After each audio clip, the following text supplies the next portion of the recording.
Es un día común en Shrewsbury, Massachusetts.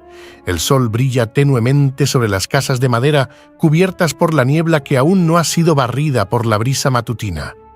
Es el tipo de lugar que parece detenido en el tiempo, donde la rutina y la pobreza se sienten como viejos compañeros. Y en una casa pequeña, de esas que se encuentran al final de las calles más humildes, un niño de apenas 3 años y medio está deslumbrando a todos con su capacidad para leer y escribir. Es Jesse Lauriston Livermore. Jesse nace el 26 de julio de 1877, pero no es un niño cualquiera. Además de leer y escribir a tan corta edad, tiene una memoria excepcional y una mirada que parece desarmar todo lo que observa, como si pudiera ver patrones donde otros simplemente no ven nada. Para su madre, el talento de Jesse no pasa desapercibido. Ella cree en él más que en nada, y con el tiempo va dándose cuenta que su hijo no está destinado a quedarse atrapado en la rutina de la granja, aunque su esposo sea de otra opinión. El padre de Jesse es un hombre recto, de carácter fuerte y convicciones firmes. Para él, la vida de su hijo debe estar en la tierra. El campo es su maestro, y para eso no se necesita más que manos fuertes y trabajo duro. A los 14 años, por orden de su padre, Jesse ya no puede ir más a la escuela. Debe continuar las lecciones, pero en la vida rural, apartando vacas, arando tierras y levantando pesadas cargas de heno. Pero el joven no soporta estar bajo el sol, trabajando una tierra que no le pertenece. La libertad lo llama, le quema por dentro. Y una tarde, después de un largo día de trabajo en la granja, Jesse decide escapar. Su madre, que lo entiende más de lo que él imagina, lo mira con ternura antes de darle $5 y su apoyo silencioso. No hay despedidas ni gritos, solo una leve bendición que él siente en el corazón como un impulso más en su vida. La brisa golpea el rostro de Jesse Livermore mientras camina por la carretera polvorienta de Massachusetts. Ha dejado atrás la granja y con ella los gritos de su padre y el peso de las expectativas que no son las suyas. Con solo 14 años, el chico ha decidido que no tiene que quedarse atado a una vida que no le gusta. El horizonte, amplio y vacío, lo invita a seguir. Los rastrojos del campo de su infancia se desvanecen a sus espaldas y las primeras luces del alba empiezan a iluminar la ciudad de Boston. Con 14 años recién cumplidos, se emplea como jugador de mesa en una sucursal de PaineWebber, una casa de bolsa. Su trabajo, aunque básico, es la puerta de entrada a un universo desconocido pero fascinante: publicar cotizaciones de acciones. El ambiente en las oficinas de PaineWebber no tiene el aire glamoroso que Jesse imaginaba. El bullicio de los empleados, el sonido del papel rasgando las cotizaciones y los murmullos de ejecutivos hablando de compras y ventas crean un caos que al principio parece un laberinto. Pero Jesse no se deja intimidar. Al contrario, lo observa todo con inteligencia y paciencia. $5 semanales no son mucho, pero el joven tiene una visión que va más allá de ese salario. Cada número que publica, cada cotización que repite, le da una pequeña pieza del rompecabezas que él sabe que tiene que armar. Boston, con sus calles abarrotadas y su aire pesado de humo y negocios, le ofrece algo más que números: las casas de apuestas. Aquí, en un rincón oscuro de la ciudad, Jesse se encuentra con una realidad que lo atrae como un imán. Estas no son casas de apuestas tradicionales, donde se juega a los dados o se apuesta por caballos. No, lo que ocurre aquí es otro tipo de juego, un juego que, aunque disfrazado de azar, es en realidad un juego de especulación. Estos lugares aceptan apuestas sobre el comportamiento de las acciones. Si una acción sube o baja, si el mercado va en una dirección o en otra. No se compran ni venden acciones, sino que se apuesta por el movimiento de su precio. Y Jesse, con su mente afilada y su capacidad para leer el mercado, entiende inmediatamente que este es su lugar, un espacio donde el azar no tiene cabida, solo estrategia. En su primera apuesta, en una de estas casas, Jesse apuesta por el ferrocarril de Chicago, Burlington y Quincy con solo $5. 5 acciones que, en apariencia, no son nada, pero que le dan la oportunidad de aprender una lección invaluable. La especulación no se trata de suerte, sino de inteligencia. Y aunque la ganancia que obtiene no es enorme, $3.12, el joven sabe que es el inicio de algo mucho más grande. Jesse, como si fuera un veterano en este campo, entiende que, en este juego, el dinero no lo es todo. Lo que realmente importa es cómo se juega, cómo se piensa y cómo se toma el control de lo que parece incontrolable. A los 16 años ya no está interesado en trabajos rutinarios. Deja su empleo en PaineWebber y se dedica a tiempo completo a lo que realmente le apasiona, el comercio de acciones y la especulación. $200 semanales se convierten en su nueva realidad, una suma que supera con creces lo que podía ganar en cualquier oficina. En las casas de apuestas de Boston, su nombre comienza a sonar: el chico despachante, lo que significa un jugador imprudente, porque, aunque a algunos no les guste, es su manera de hacer las cosas. A estas alturas, Jesse sabe algo que los demás aún no comprenden.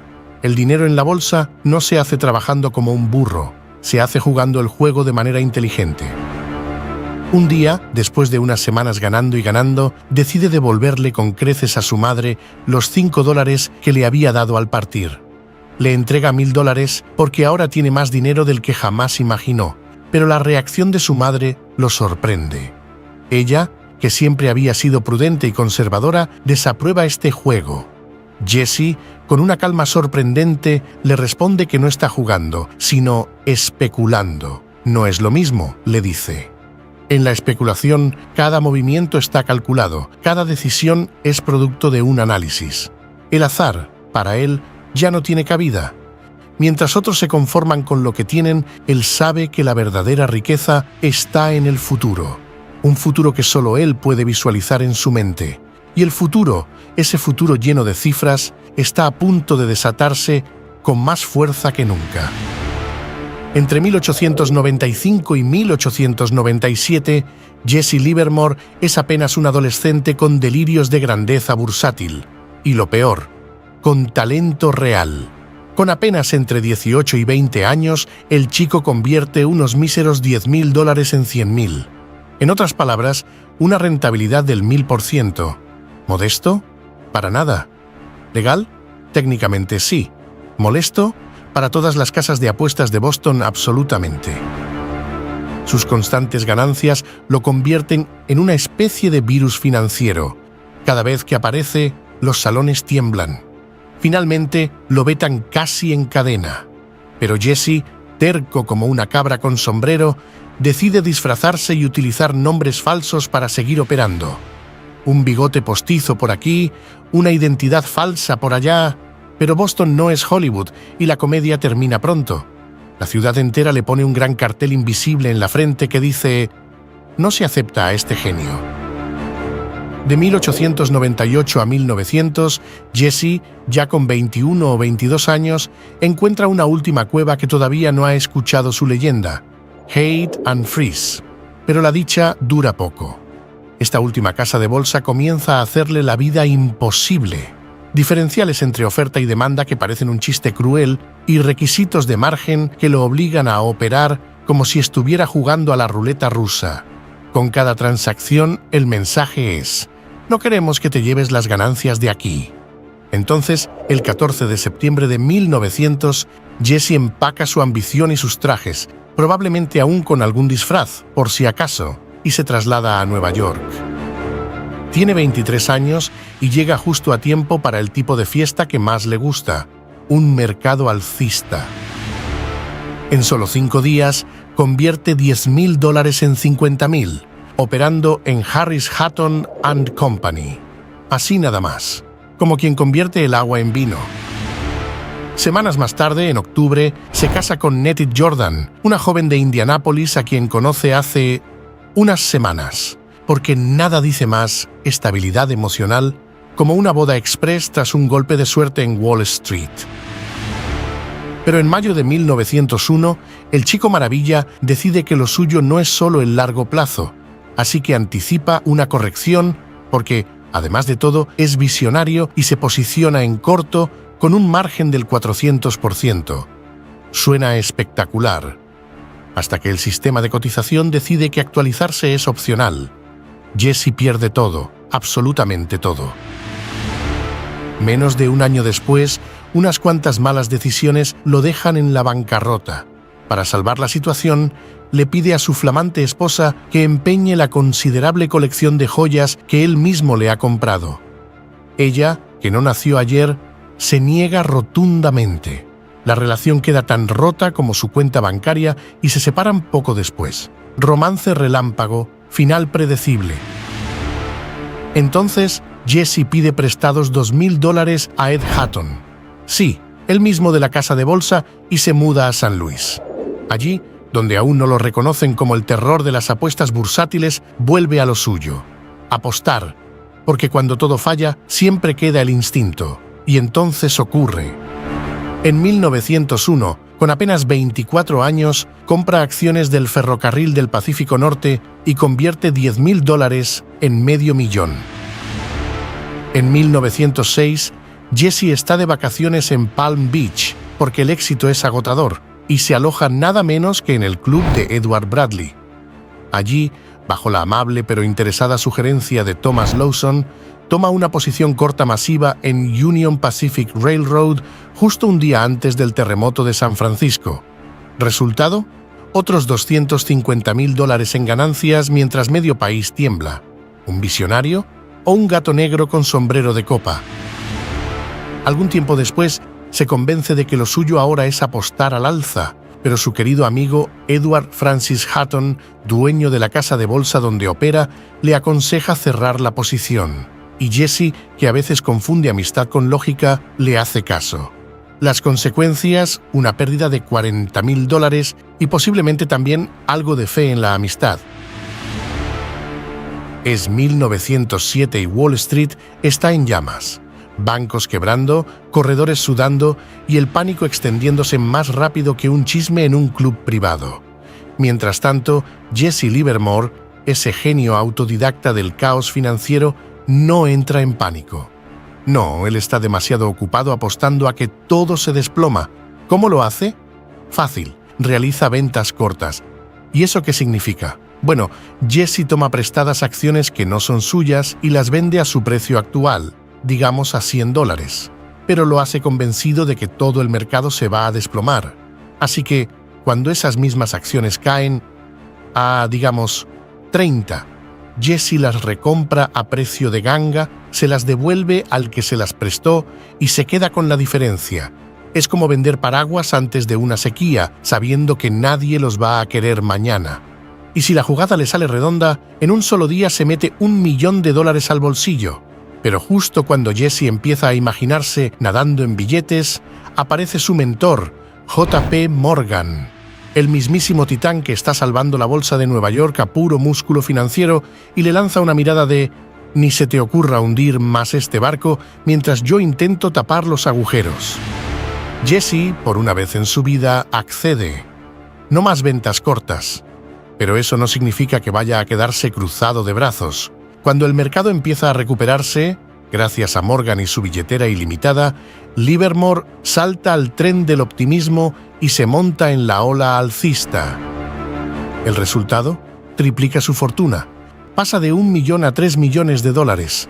En resumen, primero apuesta al caos, luego se vuelve amigo del rebote y en ambos sentidos Jesse Livermore hace lo que mejor sabe hacer: convertir el desastre ajeno en riqueza personal. El niño pobre de Massachusetts ahora compra un yate de $200,000, un vagón de tren y un apartamento en el Upper West Side de Nueva York. Porque claro, ¿quién necesita modestia cuando el dinero llega tan rápido?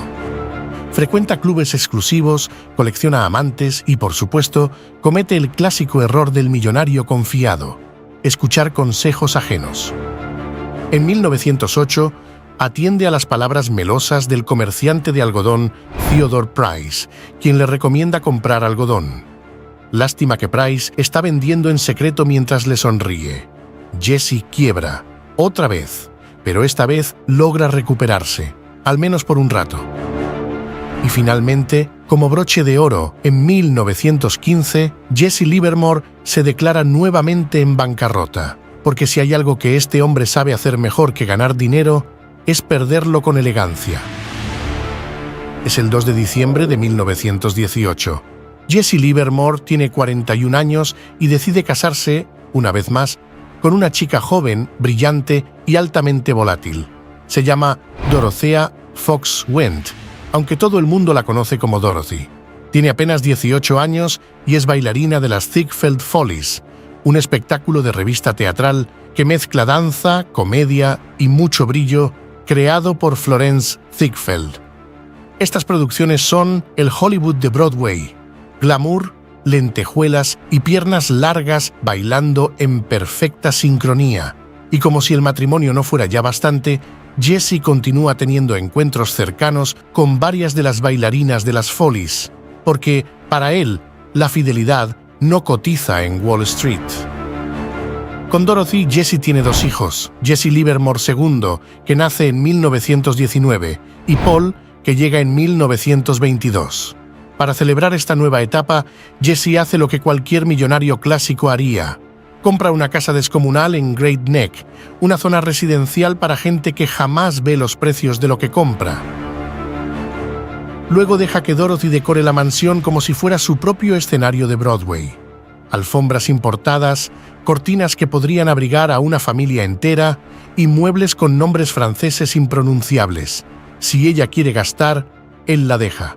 Total, el dinero va y viene. O eso cree Jesse. Con el fin de la Primera Guerra Mundial, mientras el mundo intenta recomponerse, Jesse decide divertirse controlando por completo el mercado del algodón. Lo hace en secreto, por supuesto, acumulando poco a poco la mayor parte del suministro disponible. El asunto llega tan lejos que el mismísimo presidente de Estados Unidos, Woodrow Wilson, se entera y no le hace ninguna gracia. El presidente recibe una llamada alarmada del secretario de Agricultura, que probablemente grita: «El algodón está en manos de un solo hombre con yate». Jesse es invitado cordialmente a la Casa Blanca para una charla informal, del tipo en que, si no accede, puede terminar regulado por el Congreso. Finalmente, Jesse acepta revender el algodón al mismo precio que lo compró, lo que en bolsa se llama punto de equilibrio, evitando así que el precio se dispare y cause una crisis textil. Cuando Wilson le pregunta por qué lo hizo, Jesse responde con una sinceridad escalofriante: «Para ver si podía, señor presidente», como si estuviera hablando de escalar una montaña y no de sacudir una economía entera. Entre 1924 y 1925, Jesse se dedica a lo que mejor sabe hacer: manipular el mercado, traducción para el público no iniciado, mover fichas, rumores y órdenes de compra o venta para que los precios bailen al ritmo que él quiera. Gana $10 millones comerciando trigo y maíz, y no lo hace solo. Su oponente en esta guerra de cereales es Arthur Cutten, otro operador legendario conocido por su estilo agresivo y por considerar que las reglas están para ignorarse si tienes suficiente dinero. Entre los dos convierten el mercado agrícola en una pelea de boxeo sin árbitros. Pero Jesse no se conforma con eso. Diseña lo que se conoce como una compresión corta, esta vez sobre las acciones de Piggly Wiggly, una cadena de supermercados pionera en el autoservicio. La compresión corta es una jugada brillante, o cruel, según desde donde se mire, que consiste en forzar a los vendedores en corto a recomprar acciones desesperadamente para cubrir sus pérdidas, haciendo que el precio se dispare y el operador que controla el flujo, es decir, Jesse, se llene los bolsillos. Una especie de trampa legal, pero elegantemente ejecutada. Y entonces llega el año 1929. Mientras la mayoría de los estadounidenses están demasiado ocupados bailando Charleston y creyendo que la fiesta no va a acabar jamás, Jesse huele algo podrido y acumula enormes posiciones cortas que básicamente consisten en apostar a que las acciones van a caer. Para que nadie se dé cuenta, utiliza más de 100 corredores distintos, dispersando las órdenes como si estuviera organizando una boda secreta con 100 invitados mudos. Al principio las cosas no pintan bien. En primavera, Jesse ha perdido más de $6 millones en el papel, es decir, pérdidas que solo existen en teoría siempre y cuando las acciones se recuperen. Pero él aguanta, espera Y el 29 de octubre de 1929, cuando Wall Street se desploma y el país entero entra en pánico, Jesse finalmente recoge su recompensa. Gana $100 millones. Sí, has escuchado bien, 100 millones. En medio del caos, mientras bancos colapsan, empresas cierran y el país entra en depresión, Jesse se convierte en el gran triunfador del desastre. Como un hombre que construye su casa justo en el borde del abismo y luego cobra entrada para verla caer. La prensa lo apoda el gran oso de Wall Street, porque en la jerga financiera, un oso es alguien que apuesta a que el mercado caerá, pero la fama no siempre es buena. El público, buscando a quién culpar por la debacle, decide que Jesse Livermore es el villano perfecto y empieza a recibir amenazas contra su vida. Algunos lo llaman traidor, otros simplemente lo odian por seguir siendo rico mientras el resto se hunde. Y esta vez, como medida de precaución, Jesse tiene que contratar a un guardaespaldas armado, porque cuando tu fortuna nace del colapso de millones, es mejor tener a alguien con pistola al lado. Pero ese problema no es nuevo. En 1927, Jesse Livermore y su esposa Dorothy ya habían sido asaltados a punta de pistola en su propia casa. El incidente dejó una marca profunda en ambos, pero sobre todo en Jesse, que empieza a notar cómo las grietas en su vida personal se vuelven cada vez más difíciles de ignorar. La relación con Dorothy, que en otro tiempo parecía vibrante y glamorosa, comienza a desgastarse. El matrimonio se resiente por los hábitos de bebida de ella, reforzados por las continuas relaciones de Jesse con otras mujeres. Varias de ellas también bailarinas de las Ziegfeld Follies, como Dorothy.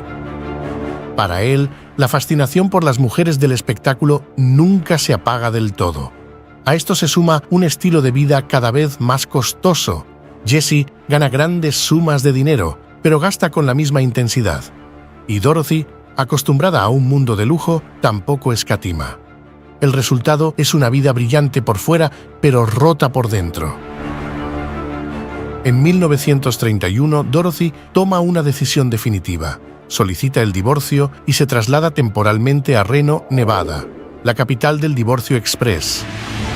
Allí la acompaña su nuevo amante, James Walter Longcope, un caballero tan elegante como oportuno.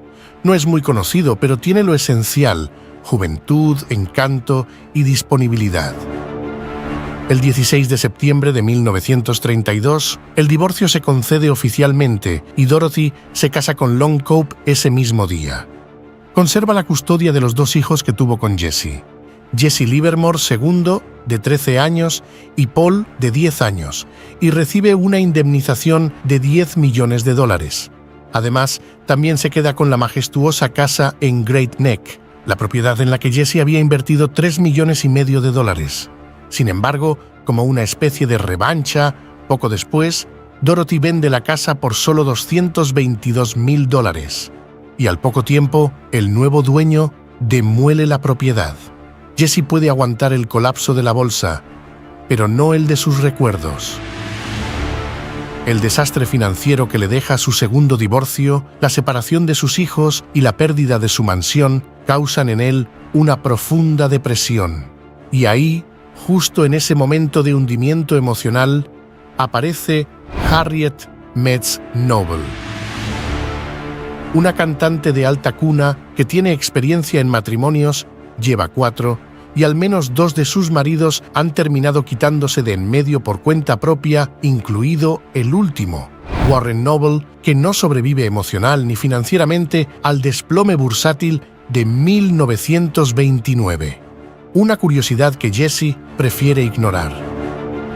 Así que el 28 de marzo de 1933, Jesse de 56 y Harriet de 38 años se casan en Geneva, Illinois, lejos de Nueva York, de la prensa y del pasado. ¿Una nueva vida? ¿Una nueva etapa? Tal vez. Pero Jesse Livermore no es precisamente un hombre que renazca, es más bien alguien que repite la misma historia con distintos vestuarios. Después de haber conquistado Wall Street, destrozado bancos y dejado temblando a medio país, Jesse Livermore, el gran operador solitario, inicia su descenso. no con una caída desde un rascacielos, sino con algo mucho más complejo. Una seguidilla de catástrofes domésticas, financieras y emocionales que ni en sus mejores años como analista podría haber previsto. Si bien sus dos primeras esposas no fueron la mejor elección, él tampoco se caracterizó por ser un modelo de fidelidad, y su segundo divorcio en particular le generó un gran desgaste, tanto económico como emocional. Pero la verdadera escena de película llega en el Día de Acción de Gracias de 1935.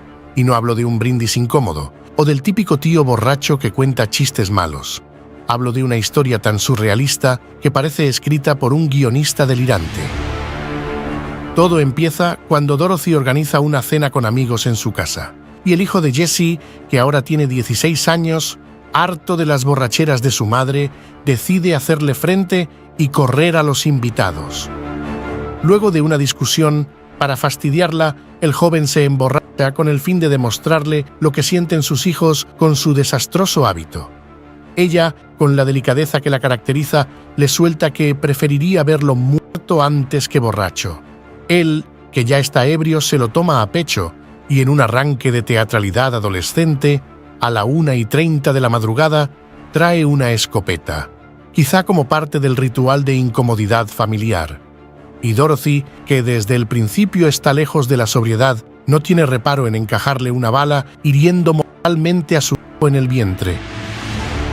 Jesse Livermore es notificado del tiroteo al mediodía del día siguiente en la Bolsa de Comercio de San Luis y de inmediato viaja en un avión hacia California. Sin embargo, contra todo pronóstico médico, el joven logra resistir. Al parecer, los efectos del alcohol, ese mismo que tanto detesta, le ayudan a sobrevivir. Pero los infortunios de Livermore no terminan ahí. Entre los incontables secuestros frustrados de sus hijos, más de 30, una amante rusa que lo demanda por promesas rotas y el derroche de dinero, su agotamiento mental se va haciendo cada vez más evidente.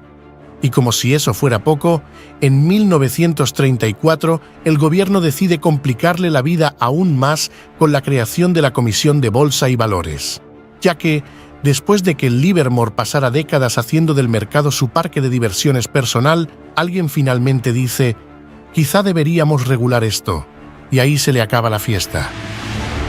Sus estrategias, antes admiradas por unos y temidas por otros, ahora se enfrentan a un muro de normativas que desembocan en la bancarrota número 3.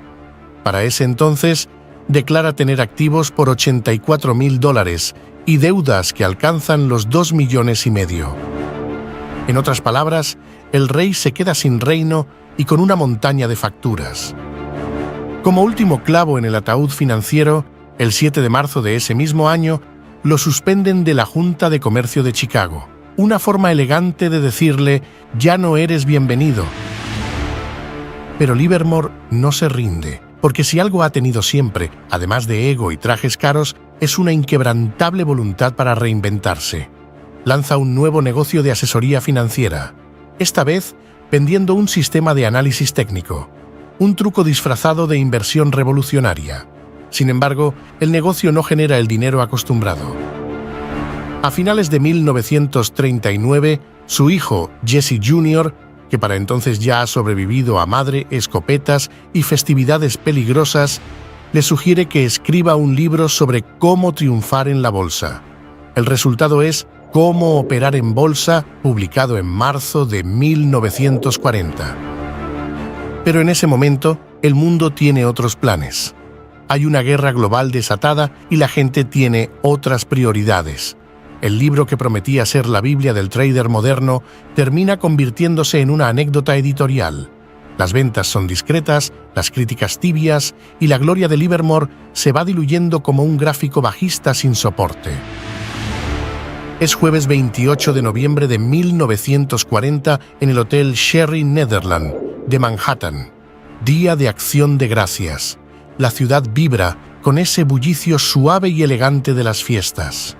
Afuera, la Quinta Avenida se adorna con vitrinas navideñas, abrigos largos y risas discretas. Adentro, en el vestíbulo del Sherry Netherland, el aire huele a coñac y a perfume fino. Un pianista toca algo de Gershwin en algún rincón del salón mientras los huéspedes se preparan para la cena.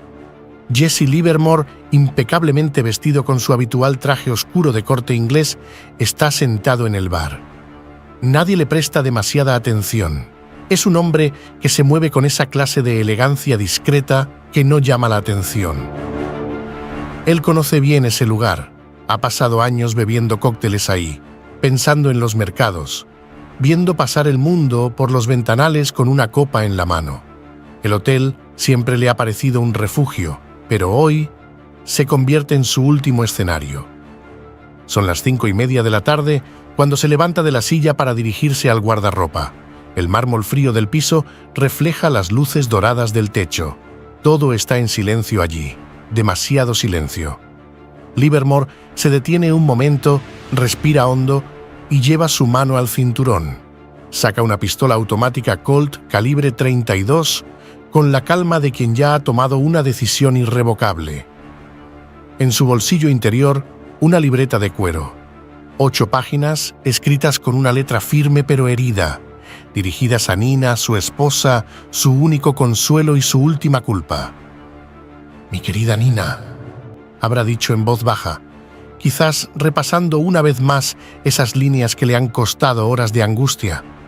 Dentro del guardarropa el disparo suena seco, casi contenido por las paredes acolchadas y las prendas colgadas. Un estallido breve, tan fugaz como brutal. Los empleados corren, alguien grita, y Jesse Livermore, el legendario especulador que desafió y venció a Wall Street más de una vez, yace desplomado entre abrigos de lana y sombreros de fieltro. La policía llega minutos después. Encuentra la Colt en el suelo, la libreta en su bolsillo y una expresión extrañamente serena en su rostro. La nota no deja espacio para dudas. No es confusión, no es impulso, es un adiós largo y meditado. «No soy digno de tu amor, soy un fracasado, lo siento de verdad, pero esta es mi única salida». Aferrado al recuerdo de Nina, agotado, vencido por una batalla que solo él conoce en toda su profundidad.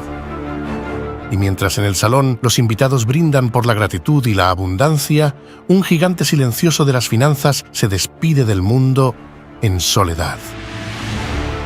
En una época sin pantallas, sin internet y sin reguladores incómodos, Jesse Livermore logró lo impensable: hacerse millonario a punta de intuición, nervios de acero y una libreta de notas. Anticipó terremotos, desplomes bursátiles y hasta el caos de Wall Street, como si leyera el futuro con una bola de cristal fabricada en su cabeza. Fue un genio del análisis técnico cuando el término ni siquiera existía. Un lobo solitario que desafió a los tiburones del mercado con elegancia y frialdad. Su asombrosa historia inspiró al protagonista de Reminiscencias de un operador de bolsa, un libro que hoy sigue siendo una fuente de sabiduría para los nuevos inversores, y enseñó al mundo que la emoción es el peor enemigo del dinero. Pero es evidente que, cuando juegas con fuego, tarde o temprano te quemas. Y Livermore no solo jugó, bailó sobre el volcán. Durante años, su nombre fue sinónimo de riqueza y audacia hasta que un día sus deudas pesaron más que sus ganancias y también que su reputación. Hoy, algunos lo llaman leyenda, otros advertencia con corbata. Pero lo cierto es que Jesse Livermore demostró que, en la bolsa como en la vida, se puede ganar mucho y perderlo todo en un suspiro. ¿Fue el mejor trader de la historia? ¿O un mártir del apalancamiento? Tal vez ambas cosas.